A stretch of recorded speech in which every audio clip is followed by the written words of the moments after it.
Hey everybody, welcome to Extension Monthly. I'm Jennifer Davidson, the County Coordinator with Alabama Cooperative Extension here in Russell County. And today's show is going to be very interesting. Ms. Cynthia White is going to cover the topic of identity theft and how you can protect yourself, especially coming up on the holiday season. But before we get to that, I wanted to mention we've got lots of different programs going at the Russell County Extension Office.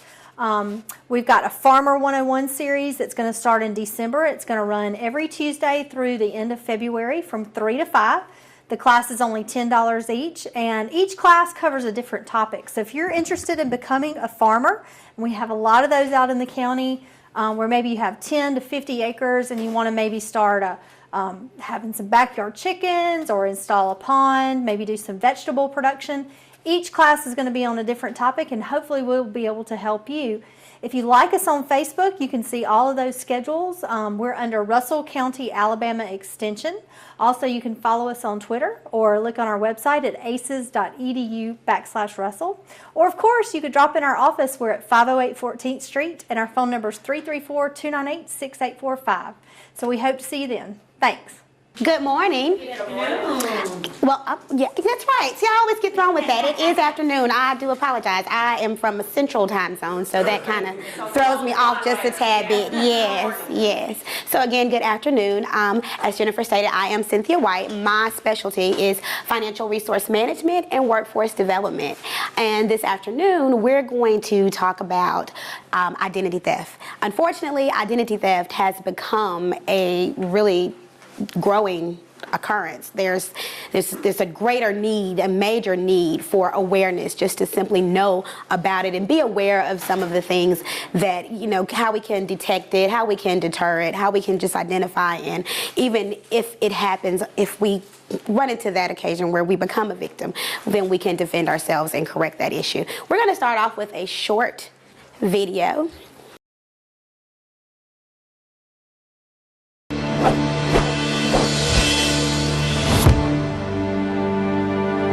Somebody took it away from me in the blink of an eye. In less than a month, this woman destroyed what I had worked for 15 years.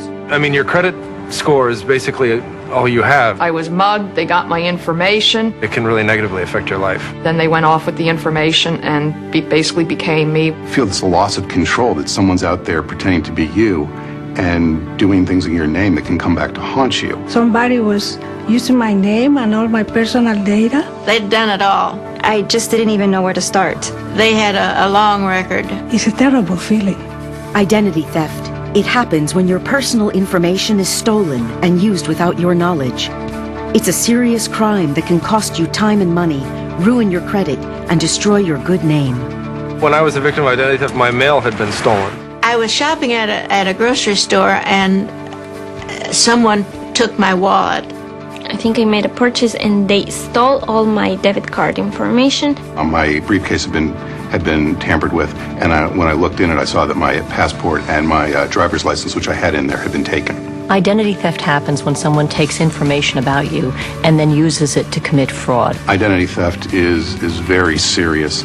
We know that identity fraud in its various forms has affected 10 million people in any given year. And what that means in dollars is that it's a loss to businesses of about $50 billion. On top of that, victims of identity theft have spent $5 billion trying to undo this harm. Everyone needs to be conscious that identity theft is real. When you get news that your identity has been potentially stolen, it's sort of this open-ended problem that has occurred, and you don't know what's going to come of it. No one's immune, which isn't to say that we're powerless. There's a lot we can do to deter, detect, and defend ourselves. My identity was stolen when I was mugged. It is pretty traumatic, especially how it happened to me. They got my information and it happened. Then they went off with the information and basically became me when they went to charging items in stores. Identity thieves can only take advantage of you if you give them information or if they obtain information about you. So what you want to do is take steps to make it less likely that your information falls into the wrong hands. There are many ways that you can do that. And the first is to stop and look in your wallet. What are you carrying around? And if you lose your wallet, are you giving somebody else an opportunity to commit identity theft? So avoid carrying around any identification that has your social security number on it in your wallet, because that can be used very easily and efficiently by identity thieves. They could have your name, they could have your birth date, but if they don't have your social security number, they're not going to get very far.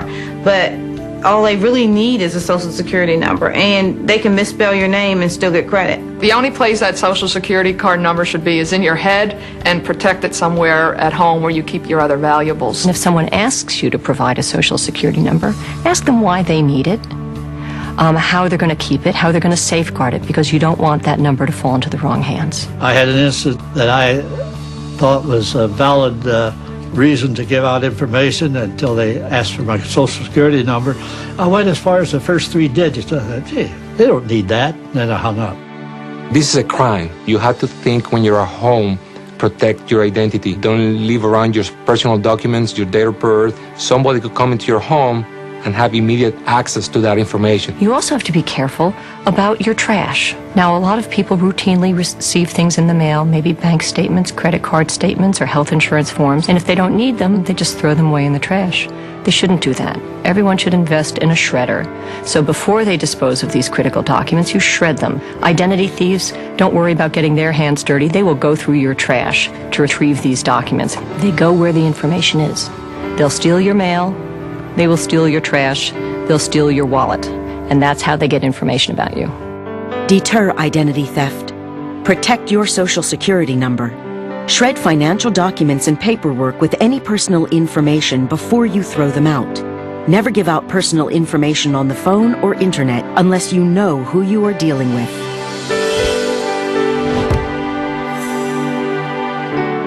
My name is Nicole M. Robinson. The woman who stole my identity, her name is Nicole A. Robinson. She stole my information from the pharmaceutical company that she works for. After this happened, it devastated my financial life. I ordered my credit reports, and I received a credit report in the mail that was 54 pages long. It had over 170 accounts, 140 of them were in collections. It had 42 different names and 65 different addresses on it. Not only was somebody else reaping the benefits of my good credit, I could no longer have access to my own good credit. And I cried. I cried every day for 3 months. On top of the financial and the time that people spend in resolving these issues, it's an emotional burden on victims. My life before the identity theft case was wonderful. In less than a month, this woman destroyed what I had worked for 15 years. She got my life.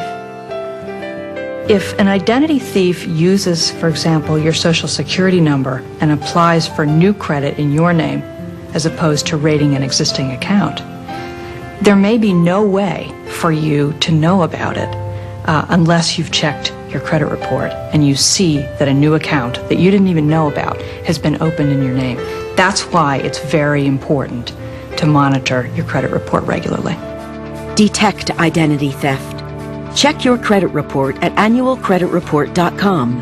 Federal law gives you the right to a free credit report every year from the 3 national consumer reporting companies. Review your financial accounts regularly. Look for charges you did not make.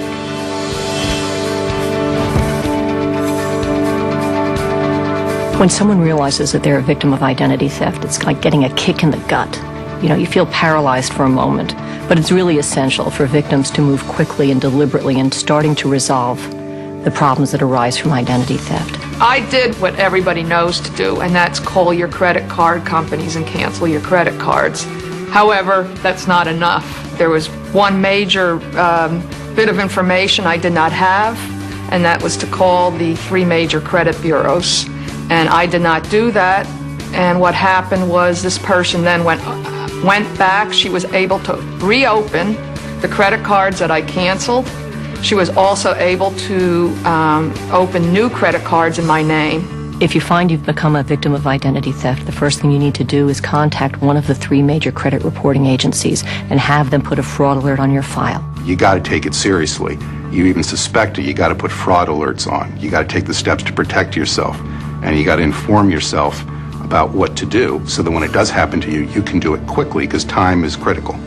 You next want to contact each of the creditors or other institutions where your information has been misused. Then you follow up in writing and dispute these accounts and get a letter from them resolving these disputed fraudulent accounts. The FTC has an affidavit, which in my case I used, to write out your explanation of what happened that you can then use to submit to creditors trying to collect on fraudulent accounts. When you're trying to tell them, look, my identity was stolen, it helps prove it to them.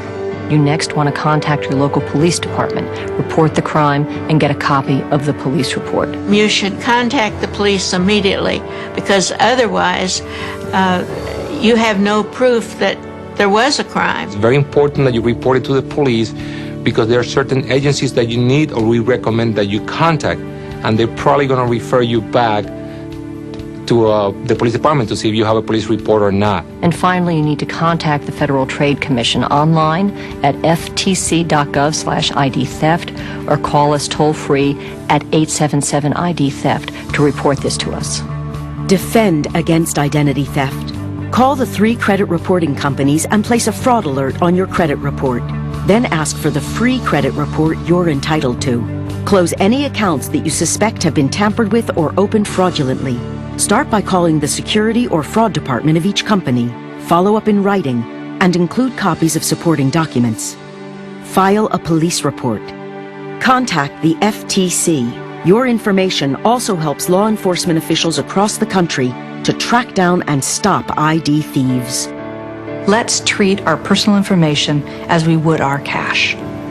Let's safeguard it, whether we're at home, whether it's in our purse or our wallet, or at our office. Your personal information is cash, and in the wrong hands, it can destroy your life. The FTC plays a central role in helping victims avoid and recover from identity theft. So we have developed substantial consumer education material that's available on our website at ftc.gov/ID theft. Identity theft is serious, but even if your identity has been stolen and there has been, fraudulent accounts open in your name, you can defend yourself and get those resolved in your favor. There are times when you just do not want to finish and you just want to say, forget it, I can't do this anymore. But you have to find that way inside of you to just keep going because this is something that if you don't clear, it definitely affects the rest of your life. What I want is for us to create a culture of security for our personal information so that this crime in the future will be diminished greatly.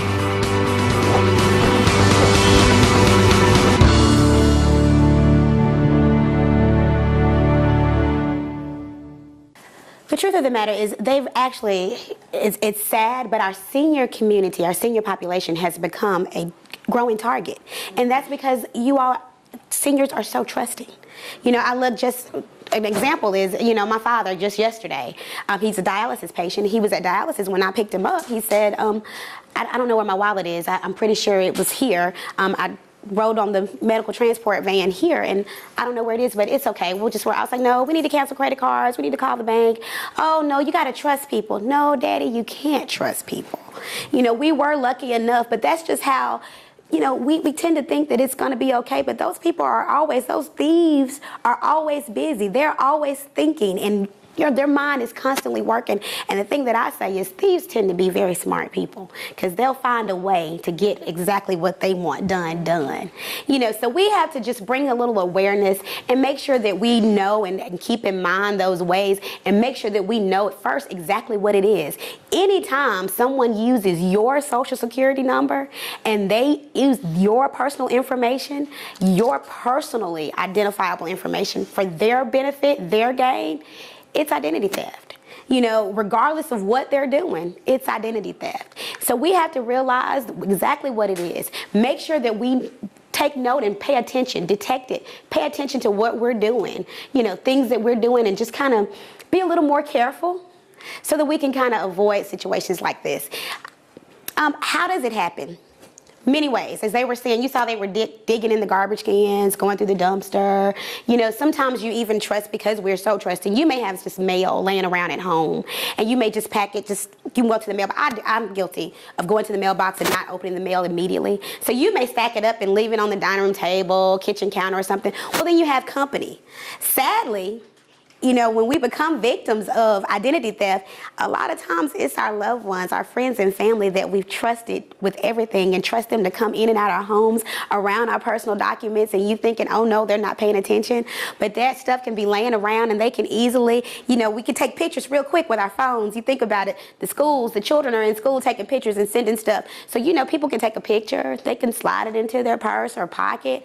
They're picking up your information. So we have to be really careful about leaving that information out. And like you saw the instance where she was saying shred your documents, you have to even be mindful about shredding it, because where you can use that simple shredder that just does the straight vertical cut, you know, now we need to go with like the cross cut where it's doing it like making it confetti. Because trust me, just like they'll dig in the garbage can to pull your documents out, they will dig in the garbage can, because if it's just strips, they can easily put that back together.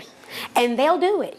They will do it. They will take the time and go through, because they will put forth the extra effort to get what they're trying to get. They're very tedious in their actions. So we have to make sure that we're mindful of, if you take your information somewhere, you may have something that you actually need to conduct some business, and you may take your personal information with you.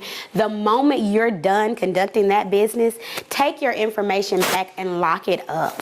Make sure you keep it in a safe place, locked in a safe or something, because you also don't want it out where, if you know you have the instance where someone unfortunately breaks into your home, you don't want it that they're easily accessible. Your information is easily accessible in that case either. So make sure it's locked up. Make sure it's put in a safe place. If you use it, take it back and immediately put it up. You know, giving out your social security number. You saw the instance where they were talking about people calling. There's so many scams nowadays where people call over the phone, and they'll call and tell you they're the bank. They'll call and tell you your account has been compromised. And trust me, the bank's not going to call you and ask you for that information. And if you get a call and you're thinking, hey, there's a possibility it may be your financial institution, hang up and call them back. You hang up and you dial them. That way you know exactly who you're calling, and you're able to, because they're not going to ask you for your social over the phone. The bank is not going to call you and ask you for that information. So you call them, then you know who you're talking to. The best bet, go to the bank. If you need to conduct the business, don't try to do it over the phone, because you don't want to give that information. You know, and a lot of times we think, okay, we're pulling our accounts online, and so we don't need to be worried about the paper bills. You know, you just throw them in the garbage. Shred those. When you're pulling it online, still be very mindful of the information that you're putting out there. Make sure it's a secure site. Make sure that, one thing that I don't like, some people may try to do it, but that saving passwords and saving information for future use, that to me just seems a little, uh-oh, Miss Jennifer, are you guilty? That to me just seems a little leery, because, you know, I think about last month in Montgomery, the probate office, the information was compromised and it was hacked, where there was a virus and everything for the probate office. So you think tax information, and they said that the information was still secure, but it took them about 2 weeks. They actually had to pay this ransom to get the information, you know, released once it was hacked. And they say everything was secure, but you think of all of the information that's out there. Social security number, everything is out there for thousands, millions of people, you know, and this has been compromised. Yeah, you would like to think, okay, it's safe, but there's really no true way of knowing until you start looking. And that's that thing for detecting, looking at your credit statements, credit reports. That's the easiest way to pull that credit report and check it at least once a year. You're entitled to one free, and they stated it on here, and I'm going to give you that information as well, but you're entitled to one free credit report from each of the 3 credit bureaus, credit reporting agencies. So you pull that, you review that. You're going to notice if you're getting something, you know, this is an account that I didn't open. This is an account that I know nothing about. Look at those. When you get those, contact those companies, contact those financial institutions, and tell them, hey, I never opened this. I never authorized this. Yes, ma'am. I understood that whenever you check your credit report, it makes some kind of ding against you and drops your...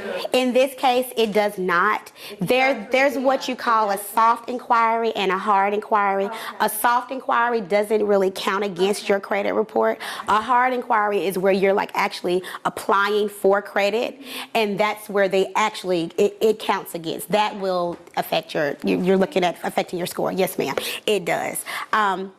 But pull those credit reports. And even another thing, a red flag, is if you start getting all of those pre-approved offers in the mail and you notice, okay, I haven't applied for any new credit, I haven't opened any new credit accounts, but I'm all of a sudden getting all of these pre-approved offers, pull your credit report and check it. Because a lot of times there's a reason they're sending that. Most of that is kind of connected with opening a new account or applying for credit somewhere. And so they're kind of giving, you know how you pull it, anybody uses Google a lot? I use Google a whole lot. And you notice that if you go to Google and you search something, and the next time you go on the internet, something similar, yes, pulls up. Same thing. When you start applying for credit, then your information is going out there where the websites that you've applied or you've gone to, or agencies that you've gone to, they're distributing that information, not necessarily your personal, like your social security number, but enough to let people know, hey, you know, they qualify for this, or it's a possibility they qualify for this, and they're interested in this because they've opened other credit. So if you start getting offers like that, that's a red flag. Pull your credit report, check your credit report. That's a kind of a, hey, I need to take a look at this. You know, a lot of times we get mail, and we don't really, like, we may get credit card statement. And you may think, okay, you look at the bill, the amount that's due. Okay, it may be off $2 or $3 to you, but you don't really think anything of it because it's still around that amount. You need to go through, make sure that we're going through periodically the itemized statements for our bank accounts, any type of credit cards, because when they first start, they may hit your account for $2 or $3. You know, yes, ma'am. I had a question about that too. In my own case, I thought that I lost my card, but I would find it. It would pop up, and then, you know, the older you get, the faster the days fly by, so no telling how long I went on in this mental thing. Just didn't use that card, I used my other one. Actually, I didn't know I was using the other one. All of a sudden, I realized I was using the card to the other account. But anyway, finally I decided, well, you know, I still haven't found it. I better do something. Is it common or uncommon for ID thieves, once they get something, do they hold on to it for a while maybe before they start using it? Sometimes they kind of wait, and sometimes they kind of test it out. They may use it for a small amount. If you don't catch that small amount and close it out, then it lets them know, okay, she's not really paying attention. Yes, ma'am. Also, and this really saved me, when you travel, if you call your credit cards and let them know where you're going and your dates of travel and everything, because they had a young man, I stayed at a motel chain, and the next day, this was Mississippi, and the next day I was in Texas, and my credit card company called me and told me that they had locked my card down, that somebody in Mississippi was buying a computer, and I said, well, it wasn't me. And because you give your card to pay your bill. Exactly. And you assume that the person you handed that card to, they just flip it over, take the number off. Exactly. To me. But had I not let them know I was traveling and they saw where I bought gas, yes, it really saved me a lot of time and trouble and money. Yes. In the long run. So always make sure if you're going to do anything out of the ordinary, call your credit card company and let them know what you're doing. I'm going to tell you a trick that I've started using, because a friend of mine went to Disney World. Because the truth is, when they get that number off your card, that's all they need. They don't have to have the actual card. They can have the number off the front and the back of their card. You think about it. You go through the drive-thru and you give them your card. It takes a second. They can take a picture. They have these little machines now. They can kind of scan you. They even have the little machines now. They can just walk by you in the grocery store, or you're standing at the register. They can walk by your purse and get your information, and they make a duplicate card. Doesn't that chip that's supposed to be in there protect you from that? It's supposed to protect it. I can't guarantee that it works. I'm not real sure about that. But the terrible thing is, crooks are so smart, because if it's working today, tomorrow it may not. And the truth is, so many merchants right now, they had supposedly had a deadline that everyone had to be equipped to take that chip and to use that chip. But there are so many merchants that you can go to right now, and they'll tell you their chip isn't working, their chip reader isn't working, so you still have to swipe. So, I mean, that really voids that. If that was ever going to truly work, that voids that. But in that, I mean, really, in 4 years, imagine what can happen. But you think about it, I had a friend that went to Disney World, and she went to Disney World, she used her debit card the whole time she was there. She came back to Montgomery, and 2 weeks later, she's getting charges on her debit card. Well, they've created another duplicate card, and they're still down in Florida buying, shopping. They're at Best Buy. They're having a good time. She's back in Montgomery thinking everything's okay, while all of a sudden she can't use her card. So that's what I decided is, they have these prepaid cards. So when you get ready to travel, and I do what you do as far as letting my bank know, I call the credit union, and they're really good with that. Letting them know, hey, I'm going to be traveling. So if this is where I'm going, I'm driving or I'm flying. So if I'm driving, these are the cities and states I'm going through. So you can watch for that activity, and these are my dates. But they have those prepaid cards.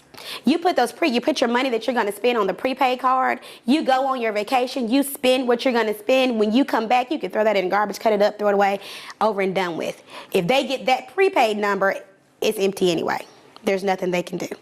So that's something that's another little safety measure. And they're really, I know my credit union doesn't even charge you for them. Some credit unions may charge, and a lot of them, you can just buy them in the grocery store.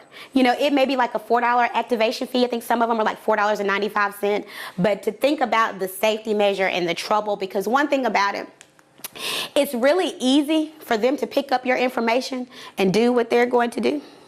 But it's really long, time consuming, and sometimes very costly to correct it. And I'm sorry, I did skip because we had already talked about some of those as we talked. But we talk about detecting, that was paying attention to those bills, looking at those bills, going through the itemization, just like with the bank statements. Sometimes we think we won't notice it, but again, it can start off small, like you were saying. They may hold it for a while. It may just start off small, and eventually it increases. Again, it takes a lot to get it corrected. It can become extremely costly, very time consuming. And the first thing that you do have to have is that police report. Because when you get ready to put that fraud alert on your credit report, you gotta have that police report. A lot of these financial institutions, credit card companies, when you get ready to contact them and say, hey, those charges were not mine, they're gonna ask you, did you run into that, Jennifer, where they were asking you for a police report? No, when recently mine was just a credit, like they didn't take my identity, they took my credit card number. Okay, gotcha. So, but they did get my name and address and phone number, because what they charged later on, that catalog came in the mail. Wow. So like that, obviously, what they bought, which I knew it wasn't my husband because it was a jewelry store. Oh, wow. Like, I didn't get that. Palm Beach Jewelry. Oh, wow. And that catalog later came in the mail to me, and I was like, how they know my address to send me the catalog? Right. The company that they bought the stuff from. Right. Well, when you use your card, all of that comes up. Yeah, so I guess, but they didn't get my Social Security. That's a good thing. That's a good thing. Yes, ma'am. In regards to the police report, when I went to the Russell County Police Department a few months ago, the officer said, well, there was no fraud, so there's nothing. And I said, well, I believe there's going to be a fraud. And he just argued back and forth, and he didn't have a police report to give me, but I said, give me a number that I can give to the credit agency. So he called us there. I need a number to put on this, on her, and I got a number. He didn't have a report to give me, but I made him give me something. So when I called the FTC and their paper I filled online, they said, do you have a police report number? And I had it. So I've never got the police report because nothing really happened, but I told him, give me a number that I can give to the credit reporting agency so I can extend my fraud protection. Exactly. Give me a number.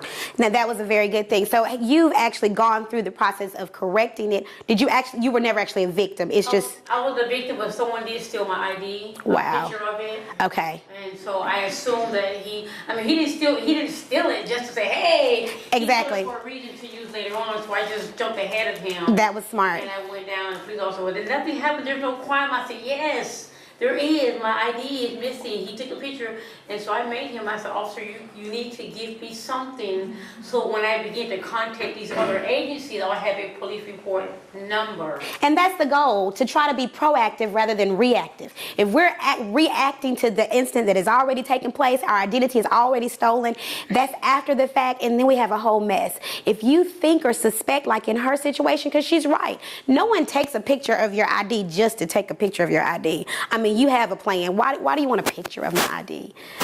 Yes, sir. Yeah, I just have a comment. I don't do a whole lot on, I'm computer literate, but I don't do a whole lot online. Okay. In terms of like in that, Exactly. And that gets a lot of, Yes. and I mostly do like hard copy, like with mail and stuff like that, or either I do it in person in terms of purchasing, whatever. And even like when I purchase gas, I go into the store, and the convenience store to purchase gas. I don't use that credit card holder, like, slip Yes. outside in the pump. But the question about, in light of, I know this clip came out before all this stuff with Equifax. I know. How do we do that? Now that is one we are still waiting on some good information. That one I guess is still fresh, so the research and everything is still coming on that, and we do not have the solutions. We got an email this morning, actually, last night, but it's still not information that they're ready to actually be able to give people to tell them how to correct this situation, and I knew that was going to come up today because that's so fresh, and especially since just last week there was an additional compromise with that. Did you hear about that one? Yeah, so that one, and speaking to what you were saying about the debit card, I with the gas station. Debit card and credit card process. And the one thing about it is, if you're going to use your card at a gas station or something like that, it's so much better to use it as a credit rather than a debit where you're putting in your PIN number. If you're going to use it, don't put that PIN number in. I know a couple years ago, Costco, you could only use your card as a debit and have to enter the PIN number. So I switched to Sam's because I did not want to, I'm lazy, I don't want to go in to pay, I just want to use my card. You say to use your debit card as a credit? Yes, that does not guarantee that it will not be compromised, but it kind of decreases it.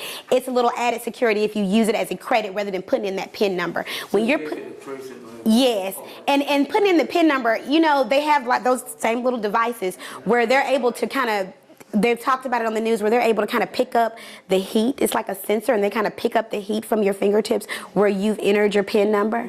And so they're able to pull those PIN numbers. A couple years ago, I taught for Montgomery Public Schools, and I taught high school. And I had my phone on my desk, and I walked away from the desk, and one of the students, she was being nice, and she was like, "Miss White, you don't need to leave your phone laying out on the desk. You don't know what these children will do." And I was like, "Well, it's locked. They can't do anything." She was like, "Let me show you something." That child picked up my phone, and she kind of held it at eye level, and they're able to look at where the fingerprints are. And she unlocked my phone.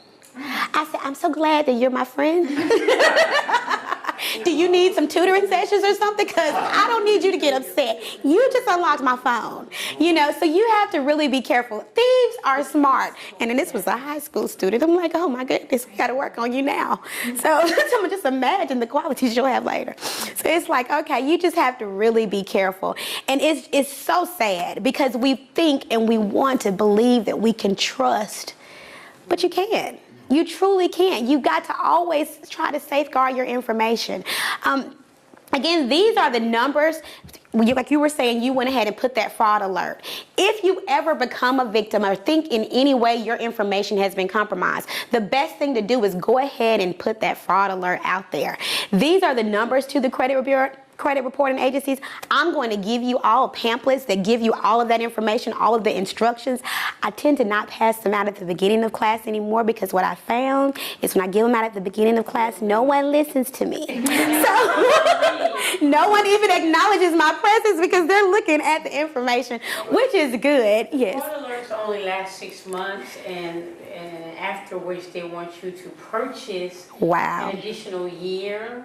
And sometimes it's hard. I think one of them went ahead and did it for a year, and the other two were 6 months, and that 6 months go by fast. Really fast. And then they want you to purchase it $69 a year or something like that. And I think one of them has already expired. I was able to pay that to get an extent. I wish I could have. I wish I could have fraud alert on it for the rest of my life to keep people from doing that, but I wasn't able to. Just last 6 months. Yes, ma'am. Speaking of the price, what is this like LifeLock or one of them where they can actually, you can lock your credit thing down and say you cannot extend credit my name or account, period, without me approving it? I'm not very familiar with that one. I've seen the advertisements, but I have never used it and actually done the research on that one. I was going to say Credit Karma is a good one, and it is a free resource and website. You can join Credit Karma. I'm sure you've kind of seen advertisements on Credit Karma.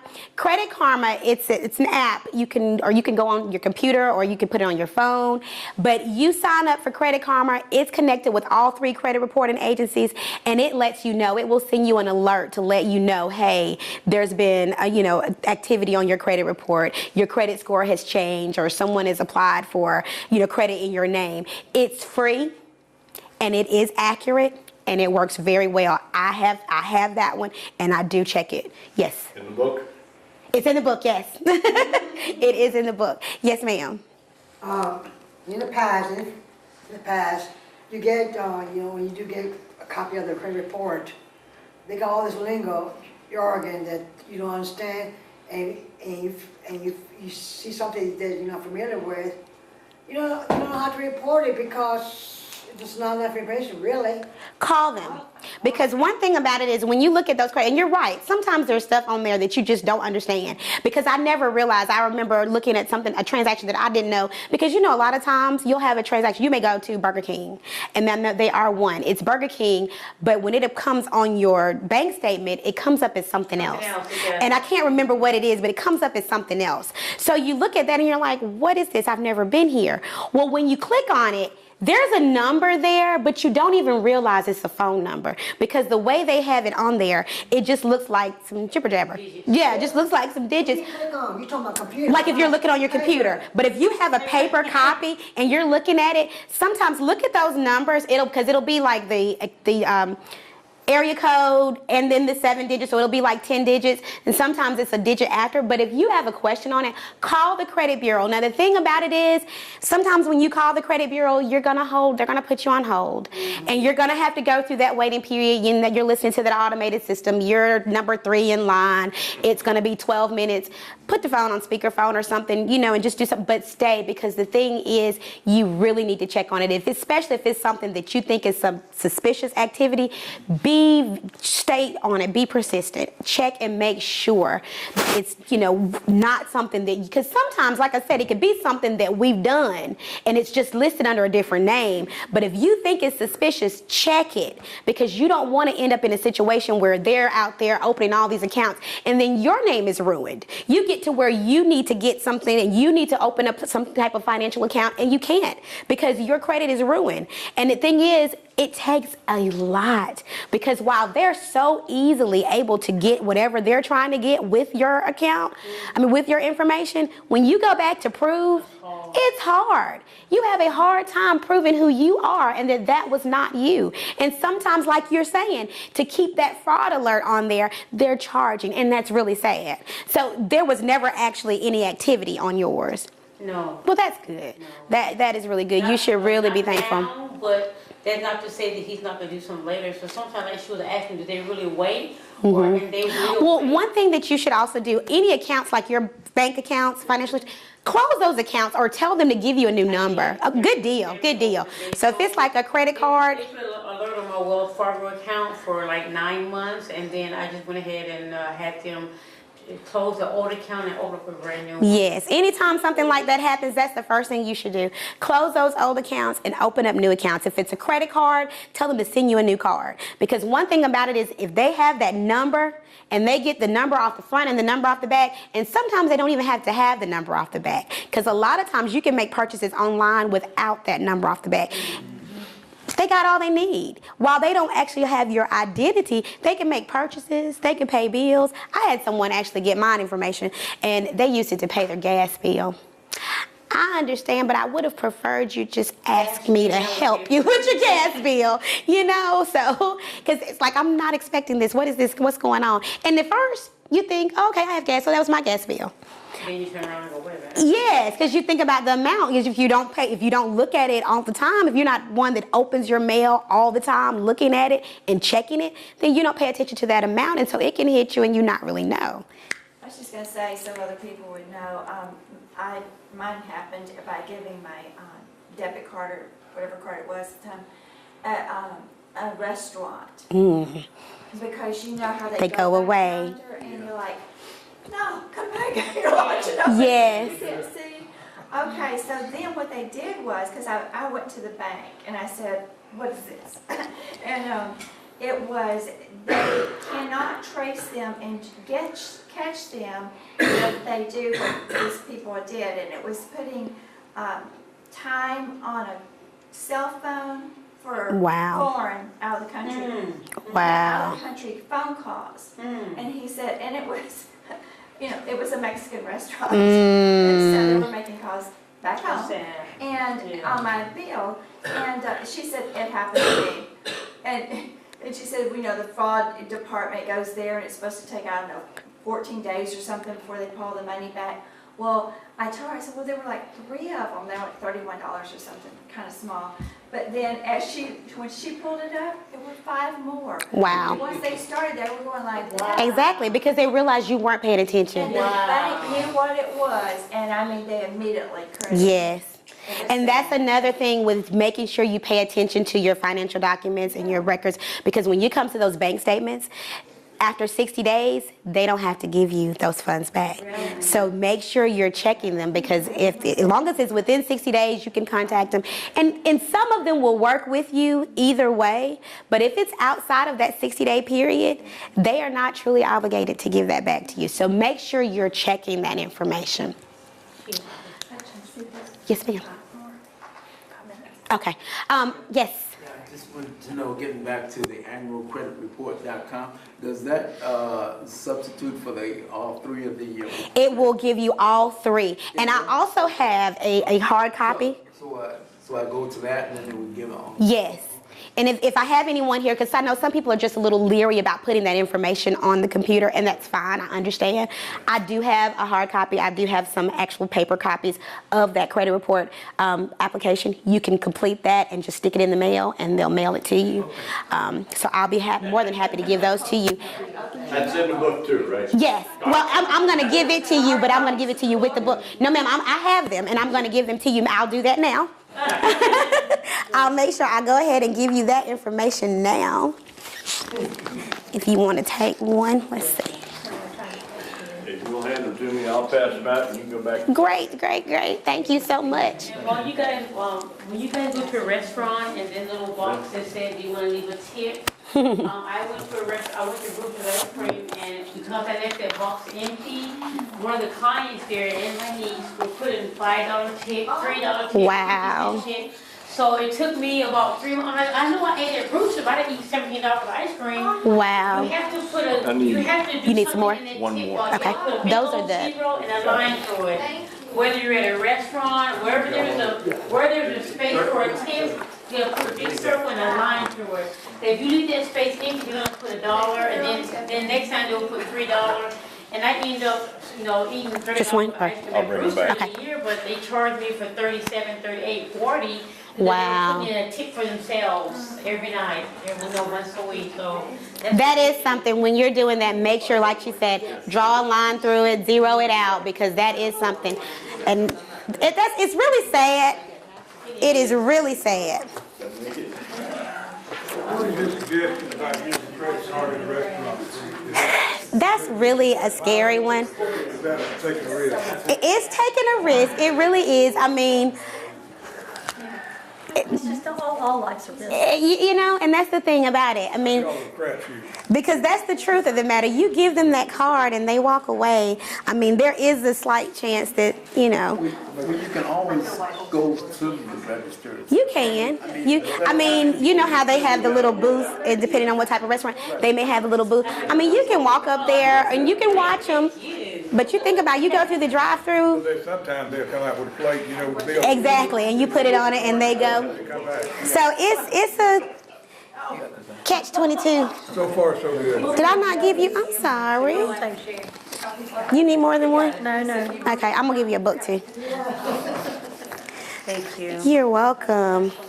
But this is just, that booklet gives you absolutely everything you need. Steps to what to do if it happens, things that you can do to kind of keep it from happening. But this is a little bookmark and a little pamphlet that just kind of gives you need these too, don't you? Give her, okay. This just kind of gives you a quick shot at it, just if something you want to just have laying around, if you just need to get some specific information out. But that booklet gives you everything. It's very detailed. It gives you all of these phone numbers, websites, anything you can think of. Did I give you the other ones, Jennifer? Has everyone signed the sign-in sheet? I haven't signed in. Okay.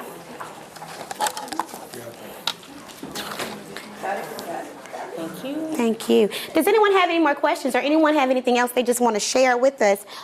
Experiences or testimonies that they've kind of had? I have. My mother, she was an elderly lady, and when she shopped, she would put her purse in the. So they stole her purse, and it was somebody that was really some vile people that did it, because they stole and they charged. Not charged, they didn't use credit cards. I guess they were afraid of it because it would be traceable. Yes. But they used, somehow or another, they used her checks.